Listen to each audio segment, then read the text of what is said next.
can you name the darkest moment for you of Always Sunny? Okay, the darkest moment. The thing that I'm picturing in my mind hasn't happened yet. So are we just talking about... Oh, yeah. Of the whole series, yeah. Oh, okay, yeah, of the whole series. Okay, in that case, I am picturing a scene.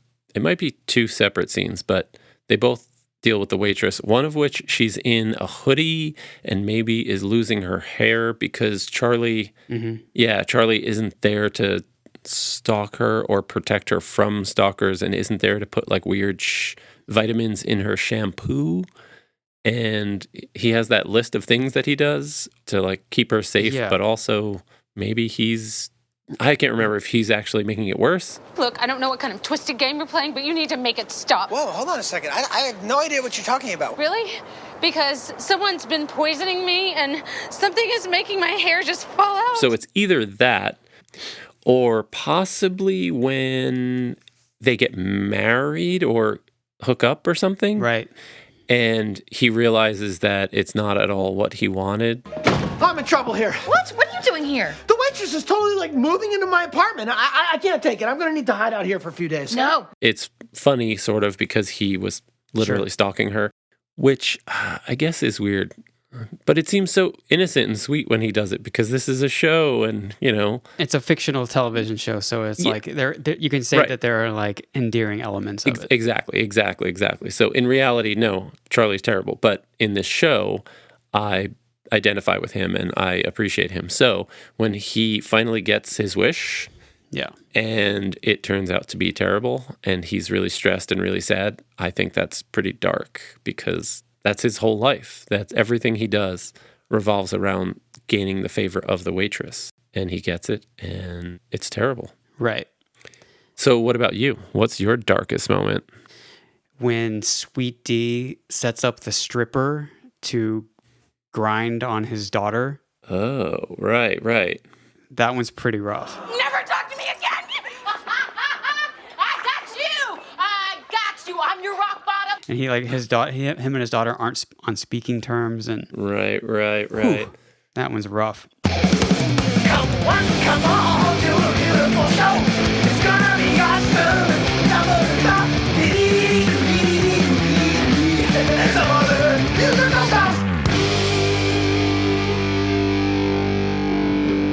Ladies and gentlemen, welcome to another episode of It's Always Stockholm in Los Angeles. I am your super host, your divine light, your shaman, your Osho, Will Noon. And with me, as always, is my lapdog, Nathan Daniel Harris. Hi, Will. It's good to be here. Thanks for having me. You are so welcome. Always a pleasure, sir. Today, we are talking about Season 5, Episode 1 of It's Always Sunny in Philadelphia. The Gang Exploits the Mortgage Crisis. Yes. Directed by Randall Einhorn, written by Becky Mann and Audra Seelaf. I'm not sure if I'm saying that name right. We got some fresh blood in the writing room. Yeah, okay. So I didn't think about it before, but this episode does seem a little different. So maybe Season 5? You think they changed? That there be new writers? Yeah, I don't know. This episode, when I watch it, I think of it as like a classic Always Sunny.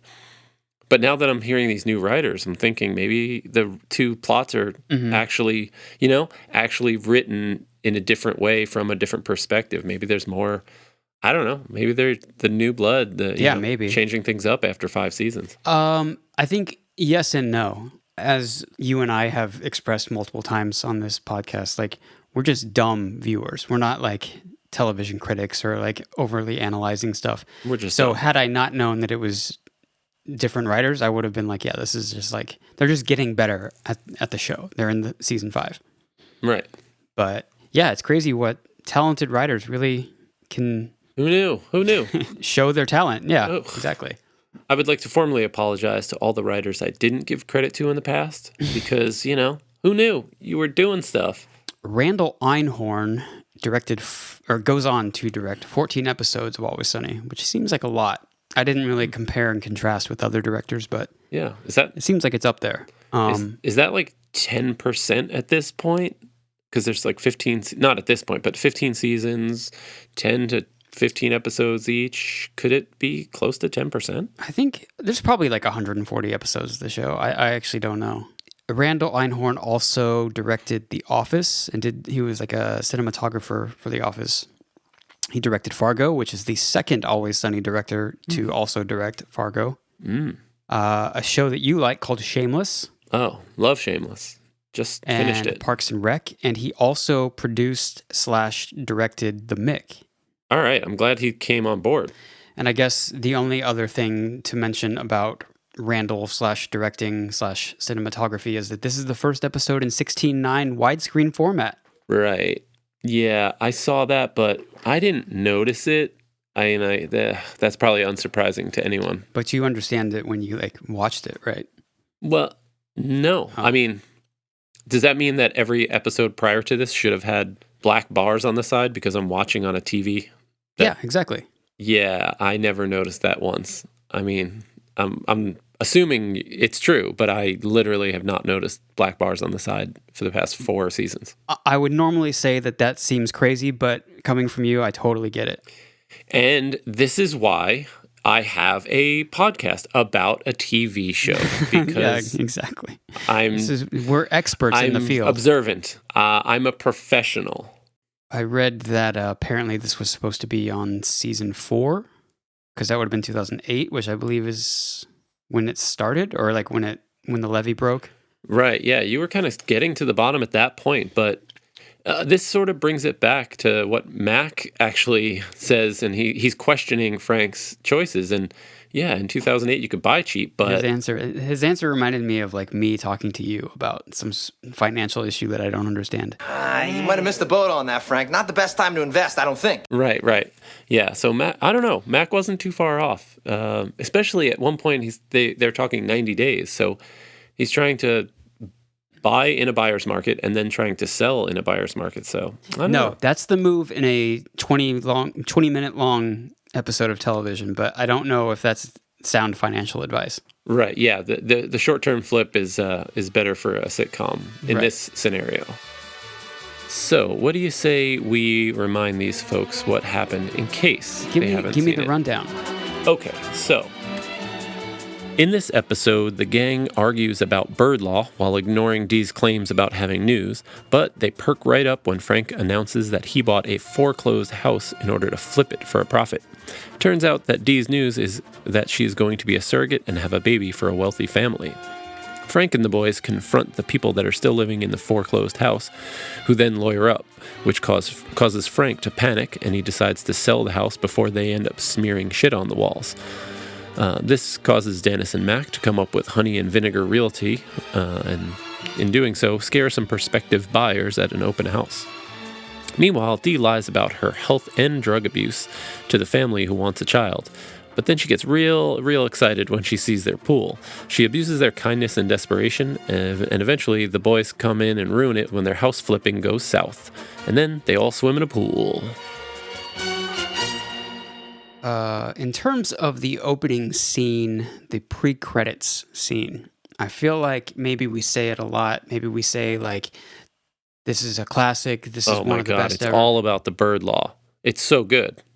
It's just a classic, literal top 5 Always Sunny moment. Yeah, and Charlie's lawyerings, which is echoed throughout the entire series.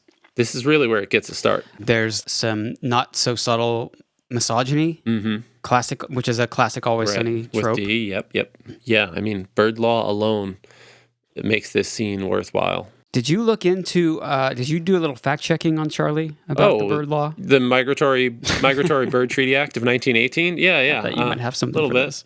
Yeah. So as it turns out, Charlie is factually correct about keeping a hummingbird as a pet in the sense that while Dennis could technically keep it as a pet, it would be illegal through that Migratory Bird Treaty Act. I'm not saying that you can't. I'm saying that it is illegal. No, it is not illegal. Unfortunately, he is wrong about the keeping a gull. He says you wouldn't want to because of the volume, but you also can't. It's illegal. You can keep a gull as a pet. But you don't want to live with a seabird, okay? Because the noise level alone on those things. I mean, have you ever heard a gull up close? It's going to blast your eardrums out. So it turns out, as far as the law is concerned, he's one for two, you know? For Charlie, that's good. That's good. Oh, yeah. I mean, as far as like his understanding of the legal system, sure.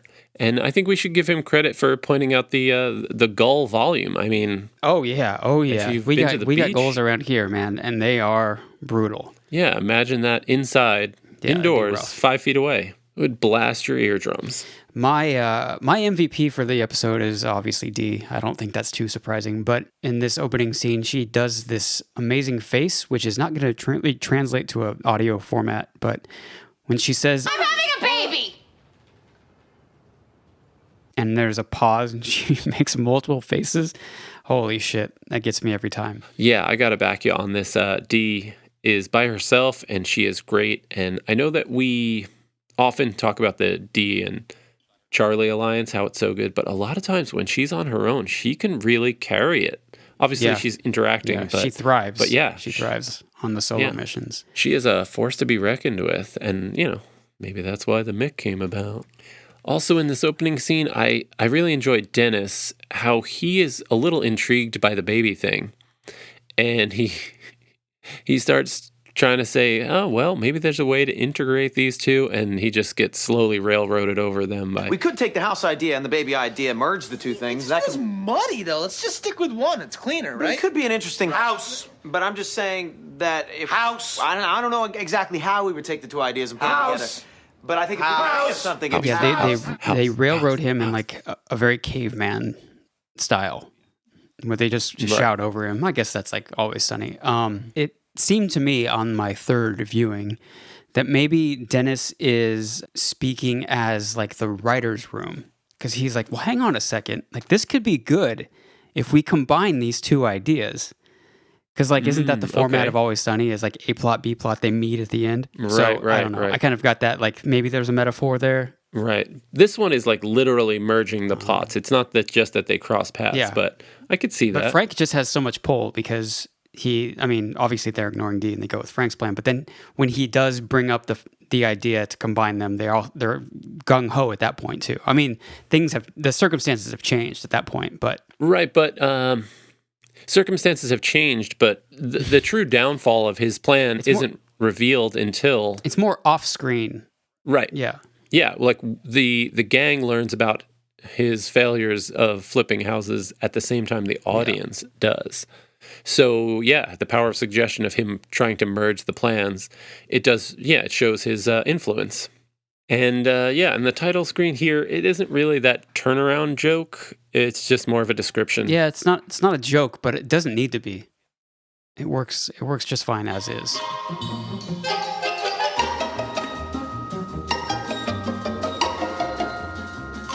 Let's talk about the alliances in this episode. We've already sort of started dancing around it. As you mentioned earlier, Dee, on her own, does a great job holding down her surrogate program. Dee, Sean, and Kate. Dee. I would say that that's the evolution of that. Right, it's the evolution, but Dee's really on her own. She's not plotting with them. Right as they're showing Dee to the door, I would say at that moment, 5 seconds yeah, but before still. that, and then before she takes a right, I would say that they are on the same team. Well, they think they're on the same team, but Dee is lying to them. You know, that's just like... Well, Kate her says, I'm so frauding it up. happy we're going to be working together. Like, Right, because she doesn't know that Dee is on her own team. okay, yeah. We have the Charlie, Mac, Dennis, Frank is interesting because we obviously have Dennis and Mac forming Honey and Vinegar. We have Charlie doing the lawyerings. Right, but I don't know. they're more or less all together. They're working on the same thing. Right, but I think there's a bit of a hierarchy because Frank seems like the ringleader, and then you've got Mac and Dennis underneath him, and Charlie as like another underling.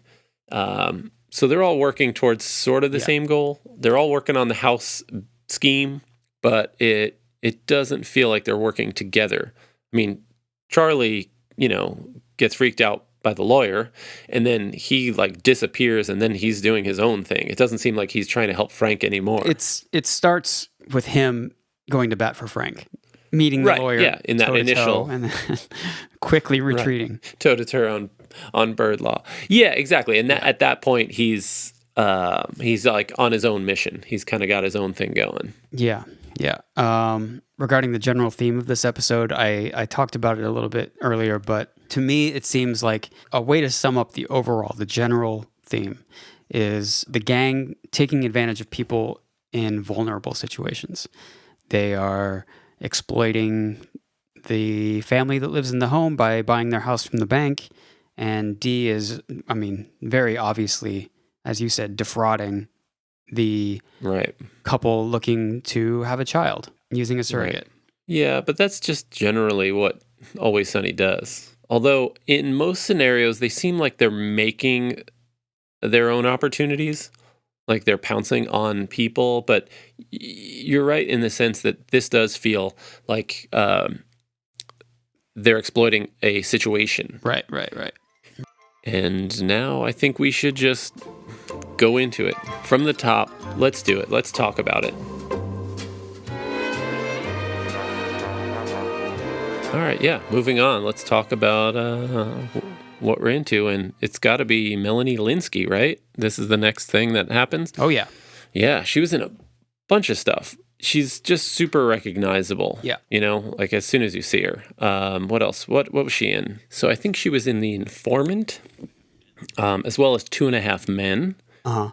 Which, yeah, I think that's maybe what most people know her from. More importantly, and most importantly, she was in Coyote Ugly. Yeah, another Coyote Ugly veteran. I'm sorry, but I just have to watch Coyote Ugly. There are just too many weird maybe references. That's what we should have done today instead of starting season 5. Well, maybe it'll be on the docket. Yeah, well, regardless, I'm going to watch it. I'll watch it again if we do an episode on it, but there are just too many references. The Sweet D thing, like, I don't know, just I saw her in the series Castle Rock. Oh, okay, Stephen King, nice. I'd seen her in other stuff before that, but she was like the lead character in that show. Okay. Or one of the leads. So, as we see D and Melanie Linsky, Dee is basically lying to her about everything on this questionnaire. My favorite, very quick 1-2 punch in this is when Kate asks about... So, sorry, but do you have any history with drugs or alcohol? Never, neither. We've seen her do crack and we've seen her do cocaine. And binge drinking. Followed quickly by... Your medical history, is there any health problems we should know about? Kate, I'm going to be honest with you. I have never had a health problem in my entire life. And she just had a heart attack. Right. Not entirely truthful. And then she's asked about any history of mental illness in the family. And I think she's like, my brother's a dick. Does that count? Yeah. And them not really getting at it. They're taking it very seriously. And Right. She has to scale it back. Dee's more interested in getting to her price list. Right. You see, the savings start to add up around the 5th or 6th child. And that leads to maybe my favorite line of this exchange, which is when she's talking about, you want to do an Octomom thing? We can do that. We can have that discussion. You want to have 10? Let's go for it. Let's beat her. And she's like, no, I'm just kidding. I'm kidding. I don't want 10 people inside of me. Yeah, it's an amazing line. So at Frank's new house, I guess, we see that the gang walking in, they have cleaning supplies, but not very many cleaning supplies. So it's a little unclear what their plan was, but some sprays, maybe a sweep or a mopping up here and there. Charlie eating food off of the stove, and he says, and I'm quoting, Oh, well, I found something cooking on the stove. That's pretty irresponsible. Yeah, they're surprised at how nice the house is. And of course, the homeowners are there, and they confront them. Right. That's when we get into a little bit of a scuffle. And that's where Frank grabs the umbrella. Oh, yeah. Another reference to Batman Returns. Maybe intentional, maybe not. So, okay, this is a little bit of a stretch, but you know that I've recently been watching John Wick. I've recently watched all 3 episodes. Okay, do you remember the record-keeping place? Where it's the official Patch Bay operator records room, that whole thing where everyone's got a 40s, 50s, a little rockabilly. Yeah, they're greaser rockabilly girls. Pinups and stuff. Yeah. Okay, so do you remember the one guy in that office? No. Okay, well, there's one guy. Oh, okay. And the actor that plays that one guy who's got like emo hair and a gauge or whatever, he plays a character in the show Gotham called the Penguin. Whoa. Yeah, have you seen it?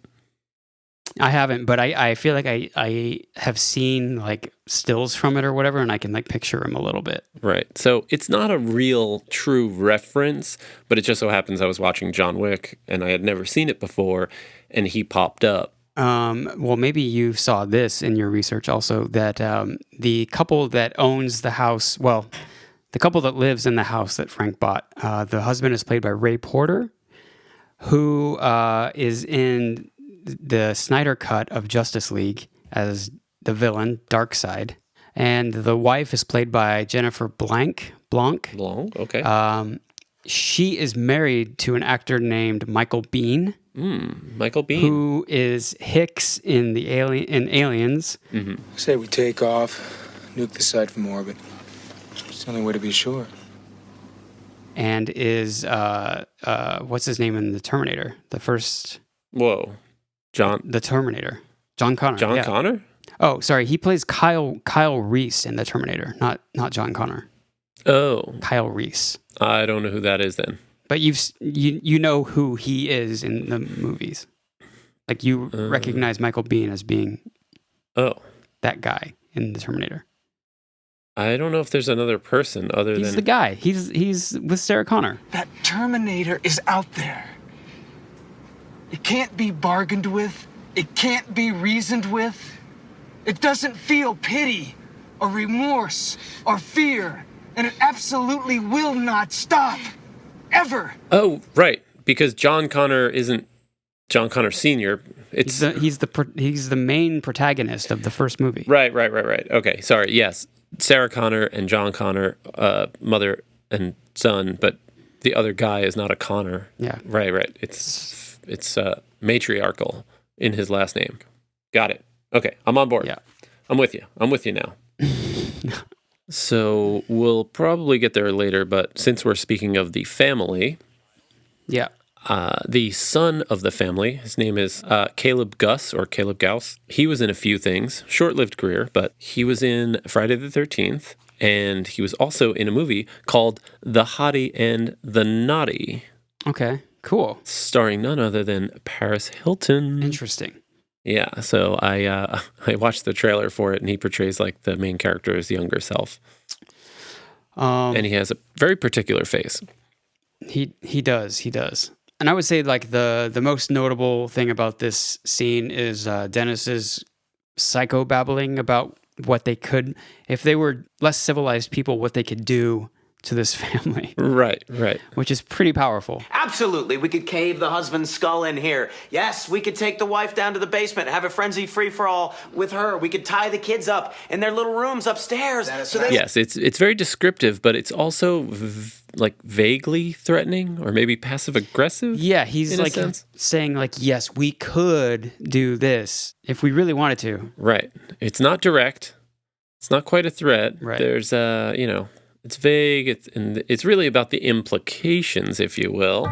They're not going to do it, but if they were inclined to, this is what they would do, and it's quite graphic. Yes, and everyone seems a little taken aback by it, except maybe Mac, who chimes in that instead of tying the kids up in their rooms, they would have to kill them because they saw their faces. Have to kill the kids because they would have seen our faces. Right, we could smear the walls with their blood, guys. No witnesses. Yeah, exactly. And I think it's funny that Dennis talks about their blood being smeared all over the walls, because here again, Frank just seems focused on the shit smeared on the wall. Yeah. That's referenced several times in this episode. Is there a precedent set for that? Is that a common thing that happens that we should know about? Was there a story at the time about this? I just don't get where that comes from. Frank's telling them that as they're walking in, and I think Dennis maybe is like, yeah, actually this house seems like it's in pretty good shape. And then someone else says, little lived in maybe, because it's like they're like in the room with them. Right. Yeah, they're like in the house. And one of my favorite things from Charlie in this scene, is his "In the eyes of the law." In the eyes of the law, that is child abuse. What happens then? In the eyes of the law, you have to give your properties to the parents of that child. He's getting warmed up. Right. For future lawyerings. Moving forward, I love the scene where Dee just starts bullying the couple, Sean and Kate. She's like taking an unauthorized tour of the house, kind of, and like, as I said, hangs her right instead of heading for the door. Mm-hmm. And then, Kate's like opening up, like, this house has always felt a little empty without kids, and she's interrupted by Dee seeing the pool. Once you get inside, it's got a real ass on it. Well, thank you. You know, it's always felt a little empty without a family. Oh, shit! Is that a pool? Sort of threatens to jump in naked unless she can borrow a suit. Right. And I think this has got a series of good lines from Dee. Yeah. You want to go grab a swimsuit for me to borrow, or should I just jump in my birthday gear? No, don't do that. Well, and it finishes with a wonderful good girl. Right. Super condescending, like she's got very condescending. All the power in that relationship for sure. The gang coming back to the house. It's like kind of an Always Sunny gag where it's like there's more people around the camera than we're led to believe at first, because it's like Charlie and Mac, taking the keys out and gonna unlock the door, and then we now see that they were like expecting that to happen. Right, Frank told them. So they turn around and like, "Hey, Frank." Like Frank and Dennis are also there. And this is the first instance of the battering ram. Right. Yeah. So they knew that the locks were going to be changed. So they, Frank and Dennis come up with the battering ram. And this is a great setup to a funny spot where it doesn't quite go as they expected. I'm telling you, these people, they're uncivilized deadbeats. Let's smash the door. All right, ready? Here we go. And a one, and a two, and a three. Very unsatisfying. Yep. Yeah, the door gets opened as soon as they swing. And once they're inside, they do it again, Right. It's Frank's door, might as well, And actually, it doesn't really do much. That's just a really fun scene of the three guys just beating the shit out of a door. Right. I bet that was fun to shoot. Once it doesn't work, they just start kicking. I wonder if they did a second take. Right, and this is where we see, again, Brian Unger as the lawyer, the great Brian Unger. Yep. Coming in. He is, he is underrated. Even though I rate him very highly, somehow he's still underrated. He's in a lot of episodes. I know, but he should be a household name. He should be famous. He is so good in this. It's crazy. I mean, he was pretty famous for a while. He was on the Daily Show, like all right, in the like late 90s. Oh, well, that was a while ago. And I think he was like a NPR reporter for some show. I had no clue. And he was in commercials. Yeah, but does my mom know who Brian Unger is? That's the question. You should ask her next time. I will. I'll find out. But yeah, this is just like the amazing... Yeah, this interaction. Charlie versus the lawyer. I mean, I there's nothing I can say that's going to add to this scene. It's just a really great back and forth. I think my favorite thing that Charlie says is... And I'll take that advice into cooperation, all right? Right. Everything that Charlie says in the scene is unreal. Yeah, yeah. And other lawyerings. Toe-to-toe on bird law. Talking about the complicated contract and it being standard boilerplate. The forms are all standard boilerplate. Okay, well, we're all hungry. We're going to get to our hot plate soon enough, all right? Yeah, he multiple times he tries to like call the lawyer out or like catch him off guard. And he's like, the lawyer is like, where did you go to law school? And he's like, well, I could ask you that too. And he's like answering the question before Charlie finishes that sentence. It's like, yeah, you're not going to catch this guy. Yeah, he's ready for everything. Unless Charlie can go toe-to-toe with him on bird law. But my favorite part might be the ending, which leads to Charlie's amazing exit, is when I think somehow Brian gets to the point and says, it seems like you have a tenuous grasp of the English language in general, to which Charlie replies, filibuster? Right. Then there's a standard awkward pause while Charlie thinks, yeah. Very slowly, he says filibuster. Right, right. And then he proceeds to just bolt.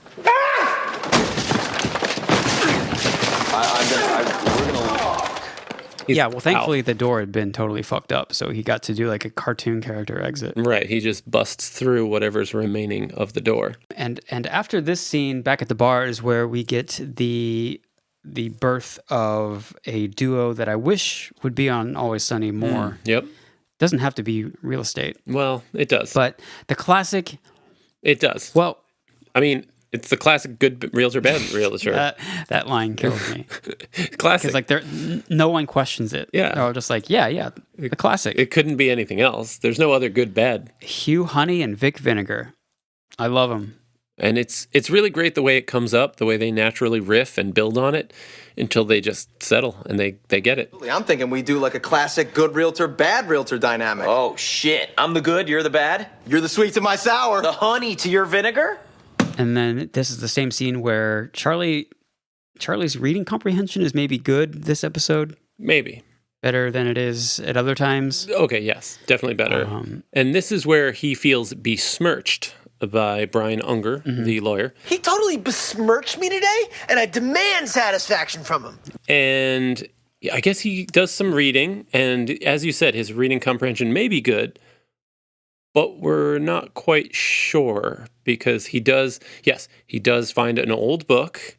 Right. And do you remember the cartoon specifically in the book that he finds? Yeah, it's like the fops. Right. Yes. That we just saw a few episodes ago. Right. So there's this funny old-timey cartoon in the book, and I'm curious if it was made specifically for this. Do you think it was an original? Is that what you're getting at? Yes, that's my question, is whether or not there is a very crazy old cartoon or it was made for this. Did not even consider that. Oh, that it was real? It would be like from a real book. I just assumed that they like put it together for the show. Right. Yeah, that's what I thought. Because they riff on it and it's like this whole thing. It seems like it's very over the top. Horribly insensitive. Right, commenting. Riffs. But it looks like a dentist drawing almost. Right.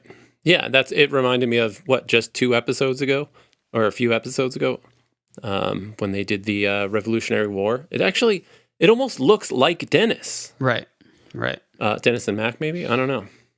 But yeah, it's a very strange cartoon to be found, and we'll see. I love this scene for like a multitude of reasons, but Charlie just repeating that he wants satisfaction from this dude. He demands satisfaction. Right. Well, I'm trying to get satisfied from this dude, and you're trying to...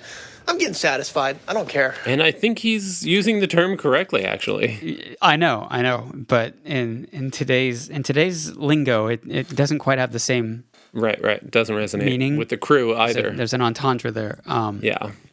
Vic and Hugh preparing for the open house. It's the food spread is easy cheese on crackers, if I'm not mistaken. There's a great interaction between the kids and Vic.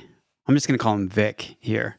And this is one of the best lines around. Right. Dude, eat my boogers. But they're protesting because they were told that while their parents were at work, they weren't to allow in Honey and Vinegar and Frank. And Mac has a great line like... Your mom and dad aren't at work. That's why they lost the house. They're probably at the dog track getting wasted. And just like the way that he says that line is really, really... Yeah. It's very authentic. It's like not an accent, or maybe it is an accent. I don't know. Like down at the dog track getting wasted. Yeah, there's some realness to it. If it's not true, then Mac definitely believes that it's true. That in his mind, in canon, that's where their parents are. Right. One of my favorite lines from this episode is when Dennis is trying to calm down... when Hugh is trying to calm down Vic after he tells the kid that he should eat his boogers.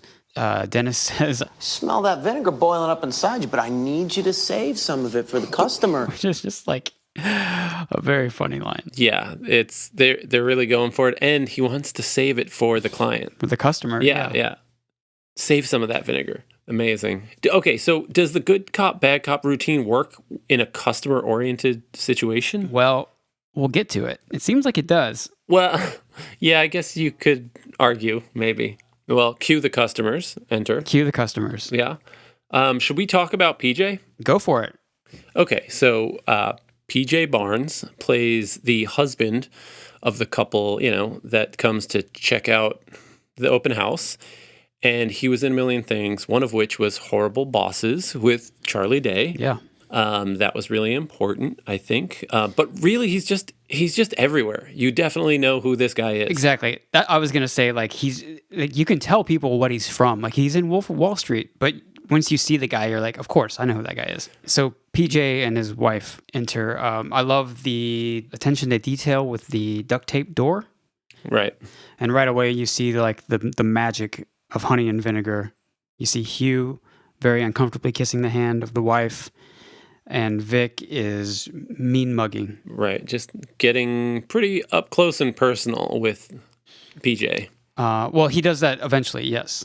Oh, but I thought he right was... when they No? right when they enter, it's just like a Oh. Yeah, it's just a mean mug. It's unmoving. Oh, right. He just stands and makes him go around him. My bad. But yes, as you mentioned, like at the end of the tour where they're like, yeah, maybe it's a little too big, and this is where you see Oh, yeah. good realtor, bad realtor in full effect. Vic really getting in the guy's face. An amazing line, which is... I'll tell you what, buddy. How about I take your wife upstairs and show her what it's like to be deep inside a really big house? What? Huh? What? Which is amazing. And PJ's like, what? Yeah, so Mac has this amazing delivery of a line that doesn't make sense. There's some kind of sexual innuendo there, and he's belittling the husband, but it doesn't quite make sense. He's... Right. Yeah, she's going to be inside a big... I don't know. Going to be inside of it? Yeah. He's the big house? Right. I don't know. So PJ asking what seems reasonable. Right. And then Mac steps it up.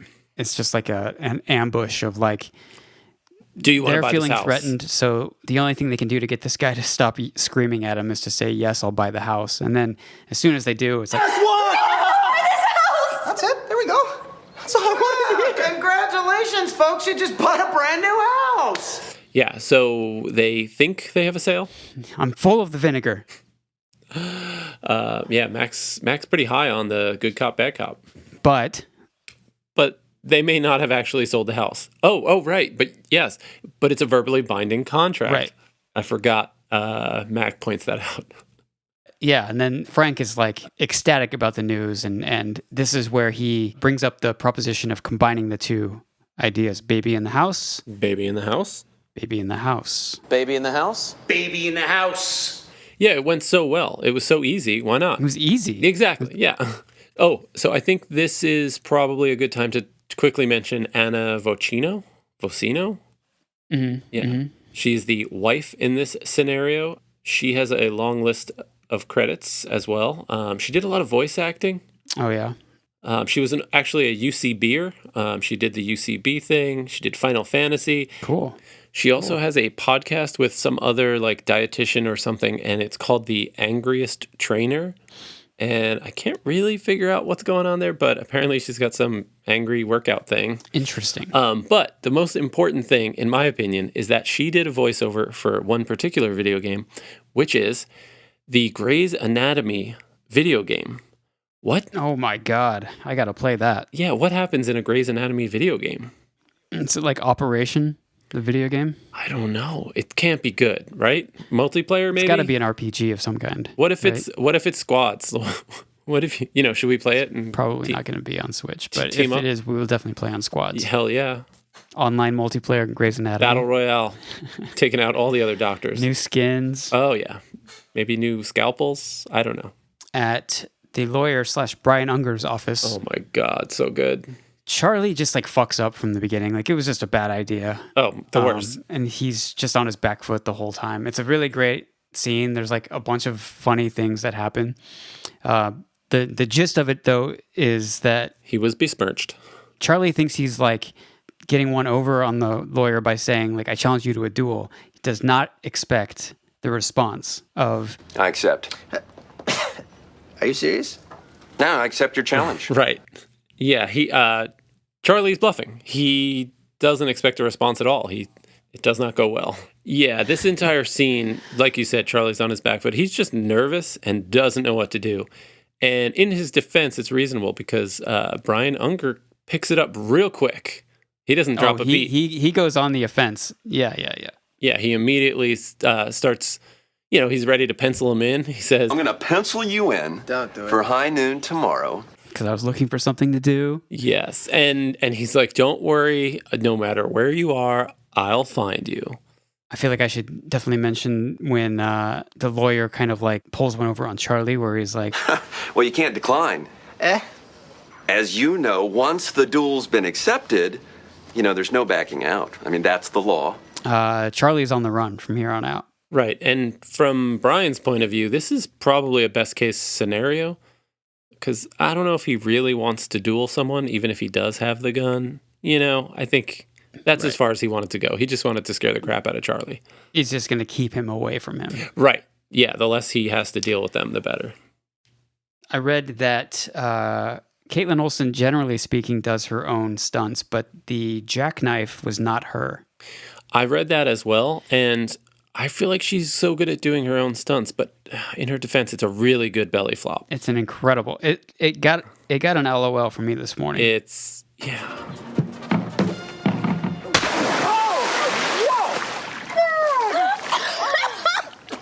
You got it. I kind of wish she had done it. That would make me feel better. She biffed it. It's such a good line. It's one of my favorites. Oh, I biffed that one, huh? You biffed it? Woo! Thank God there wasn't a baby in there, huh? Hugh and Vic, as the wealthy homosexual couple who are going to drive up the price on the womb and then make them sell their house, and then they're going to buy the house and flip it. It's like pretty well thought out for the gang. It's pretty impressive. It's a good scheme. There's a really great conversation that is like echoed in other episodes about who's the top, who's the bottom, who's the power bottom, where's the force coming from. Right. He's my bottom. Oh, well, I'm the power bottom. Technically, I generate most of the power. Only because I'm giving out so much power from the top, you need to generate power to accept it. What the hell are they talking about? Oh, I don't know. There's a great Charlie scene that I feel like you would love where he hops the fence and gets a splinter. Oh, yeah. And he says that everything's okay now. I'm the father of the baby that's growing inside of her stomach, and I need a safe place to hide. And it's worth mentioning that I don't know who, but one of the gang points out that there is a gate that he can go through. There's a gate, bro. Right. Vic and Hugh came through the gate. They like came through the civilized gate. Charlie human goes beings. over. Charlie hops it. Right. Yep. Frank throws the battering ram through it.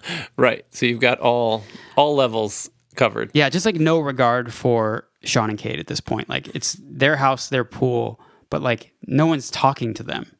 Right. Except I guess Charlie kind of explains it. But. Yeah, they're kind of performing around them. And he says, "There's a goddamn gate." There's a goddamn gate! Oh. The delivery of that is great.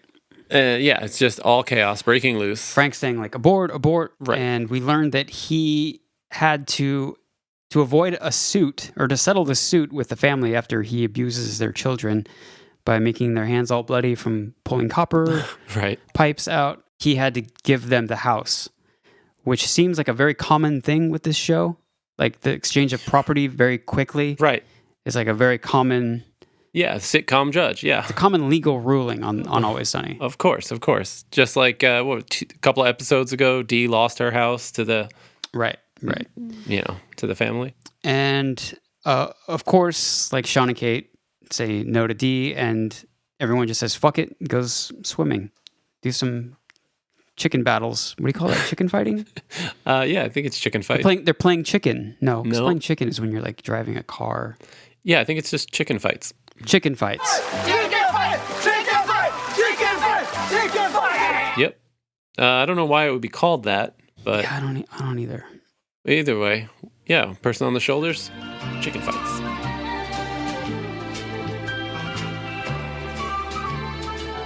Will, what would you rate this episode? Oh, this is easy. This is an A+ for sure. I'm with you on that. I'm also giving it an A+. And then to rewind real quick, what would you give The Nightman Cometh? Because we didn't rate it. Oh, that was an A+ as well, for sure. I'm going to give that one a B. What? What's wrong with you? I don't like musicals. Ugh. B? A-. Come on. Okay. Lame. A-. Lame. I mean, it's cute. Lame. I appreciate them doing something new and trying a totally new format. And it's The Nightman Cometh. Maybe getting out of their comfort zone. But, nothing plot-wise happens. I guess. But it is where we pulled the vocals for a new theme song. Which is very exciting to me. And with that, I will say goodbye to you, Will, and Godspeed. Yes, the devil's speed to me. Best of luck. Satan speed. Yeah, Satan speed. I will latris on the Menjay. I'm gonna hit stop on my life. Bye.